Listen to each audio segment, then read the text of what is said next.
बिस्मिल्लाहिर्रहमानिर्रहीम। लाखों करोड़ों दुरूदो सलाम मोहम्मद मुस्तफ़ा सल्लल्लाहु अलैहि वसल्लम और आले मोहम्मद पर। मैं हूं उमर दराज गोंदल।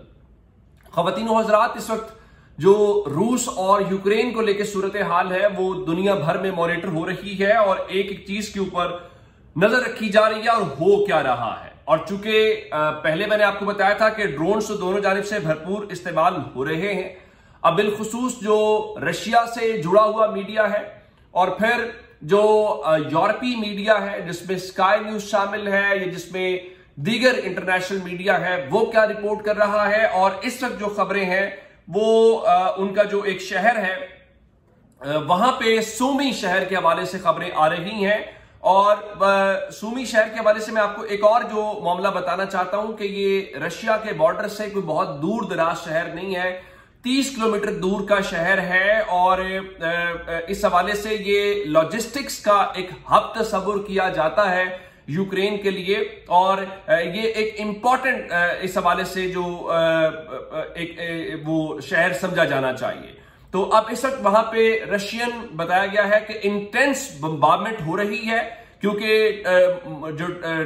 प्यूटन है उनकी जानिब से बताया गया है कि उसने अपनी फोर्सेस को यह कहा है कि वो सूमी शहर के अंदर एक बफर जोन कायम करें। तो अब वहां पे क्या खबरें आ रही हैं और इस सिलसिले में ये इंपॉर्टेंट बात क्यों है कि सूमी को लेके, और इस हवाले से मुख्तलिफ रिपोर्ट्स हैं। मुख्तलिफ रिपोर्ट्स मिसाइल इस्तेमाल करने के हवाले से हैं। जिस तरह मैंने आपके सामने रखा कि स्काई न्यूज ने उसके लिए इंटेंस बम्बार्डमेंट का लफ्ज इस्तेमाल किया है, लेकिन उससे हट के जो रशिया के से जुड़े हुए मुख्तलिफ आउटलेट्स हैं वो इससे थोड़ी डिफरेंट बात कर रहे हैं। वो इस बारे में बता रहे हैं कि लॉन्ग रेंज MLRS जो है, उन्होंने जो मिसाइल्स हैं वो इस्तेमाल किए हैं। और जिस सिलसिले में उन्होंने वहां पे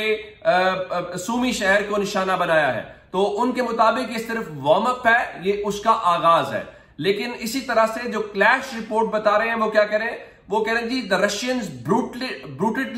brutally attacked Sumy just the city and on ordinary streets with rocket artillery. यानी उनके मुताबिक रॉकेट शहर के ऊपर फायर किए गए हैं और वहां पे अभी तक की इतलात के मुताबिक कुछ लोगों की जो जान है वो भी गई है और उसमें कुछ एक 3 साल का जो बच्चा है वो भी जख्मी होने वाले 16 अफराद में शामिल है और कुछ अफराद की जो जान है वो भी गई है। अभी तक की इतलात के मुताबिक कोई 2 के करीब जो कीव इंडिपेंडेंट है उनका बताना यह है कि at least 2 killed, around 20 injured in Russian attack on downtown Sumy. उनके मुताबिक 2 अफराद की जान गई है और 20 अफराद जो हैं वो इस हमले के अंदर जख्मी हैं। उसके अलावा वहां पे जो रशिया से जुड़ी हुई मुख्तलिफ न्यूज आउटलेट्स हैं या जो स्टेट मीडिया है वो क्या इस हवाले से कह रहा है, मैं बताना चाहता हूं कि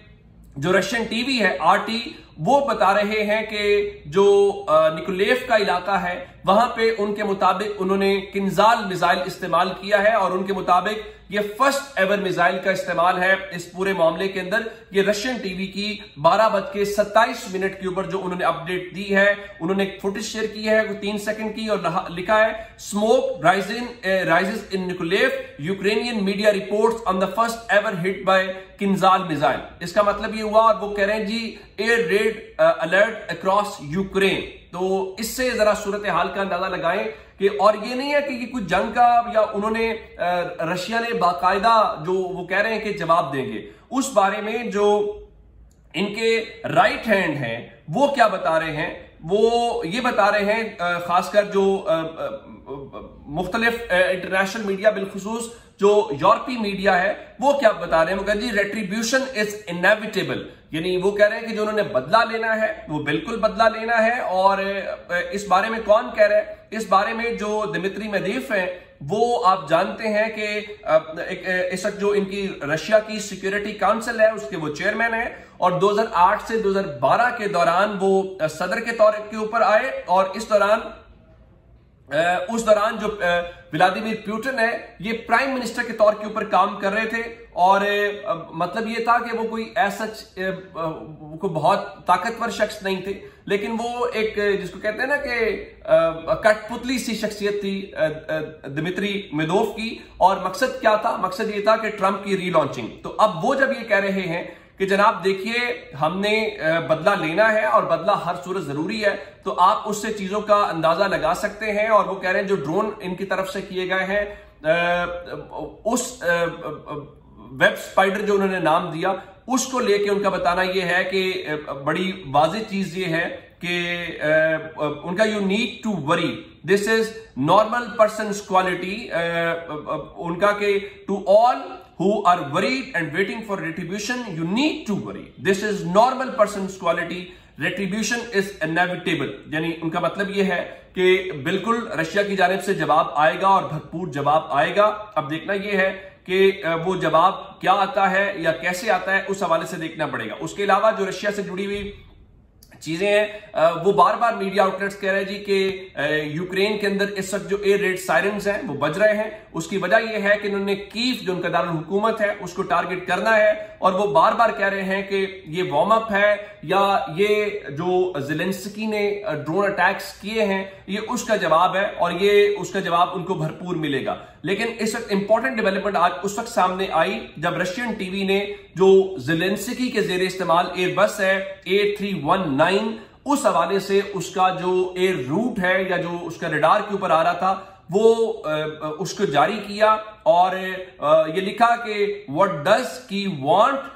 और साथ ये पूछा कि आखिर क्या वजह है कि ये उनकी जो एयर बस है, जो तैयारा है, वो अमेरिका की तरफ परवाज क्यों कर रहा है। लेकिन थोड़ी ही देर के बाद जो इंटरनेशनल मीडिया है वहां से भी खबर आ गई, यूक्रेन के मीडिया ने बता दिया कि उसकी वजूहात ये है कि जो यूक्रेन का डेलीगेशन है वो बाकायदा तौर पे अमेरिका पहुंच गया है, और बिलखुसूस जो उन्होंने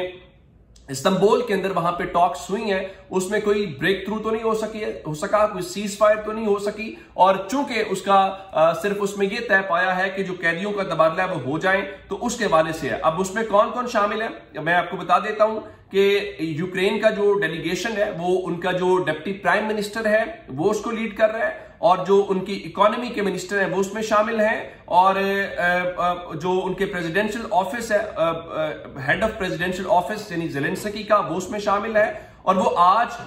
3 जून को वहां पे पहुंचे हैं, और क्या बताया गया, मैं उसकी खबर जो उनका जो यरमैक है उसने क्या बताया, वो जो head of presidential office, the delegation will discuss defence support, the battlefield situation and the strengthening sanctions against Russia. तो अब उसमें एक बिल आ रहा है जो सेनेटर लिंडसे की जानिब से है, ग्राहम्स बिल के नाम से। मकसद यह है उस बिल के जरिए कैंपेन ही चलाई जा रही है कि रशिया के ऊपर फर्दर पाबंदियां लगाई जाएं, और उनके मुताबिक इन टॉक्स के बाद बिलखुसूस जो इस्तांबुल के अंदर हुई हैं उसका पर्पस सिर्फ और सिर्फ ये है कि उस चीज को ले जाके चीजें वहां पे की जाएं। तो कहने का मतलब यह है कि अभी उसका आगाज हो गया है और उसको रिपोर्ट किया जा रहा है, लेकिन दोनों अतराफ से दावे तो हैं, लेकिन दुनिया के लिए खतरे की घंटी इसलिए है क्योंकि जब रशिया ने बाकायदा ऐलान किया है कि ये नॉर्मल है और हम इसका बदला लेंगे, हम अटैक बैक करेंगे, और ये जो अभी चीजें मैंने आपको शुरू ड्रोन्स वाली बताई, और अगर अभी वो क्लेम कर रहे हैं कि हमने मिसाइल इस्तेमाल किया है या रॉकेट इस्तेमाल किया, उनके शहर सुमीम पे तो अटैक हुआ है, ये तो सब मान रहे हैं, इंजरीज भी या कैजुअलिटीज भी रिपोर्ट हुई हैं। तो इससे एक चीज अंदाजा है कि बहुत कुछ दुनिया का स्टेक में लगा हुआ है, और आपको ये बात भी याद रखनी है कि 24 और 25 को जो नेटो का हेग के अंदर समिट है वो इंपॉर्टेंट है, और उसके बाद पूरा यूरोप इस वक्त जो है वो देख रहा है कि अब क्या अटैक होता है, उसका अटैक कहां तक जाता है, ये इंपॉर्टेंट है क्योंकि अब रशिया जाहिर है उसके ऊपर खामोश तो नहीं रहेगा। तो अब तक के अपडेट्स अपना बहुत सारा ख्याल रखिएगा। खुदा हाफिज।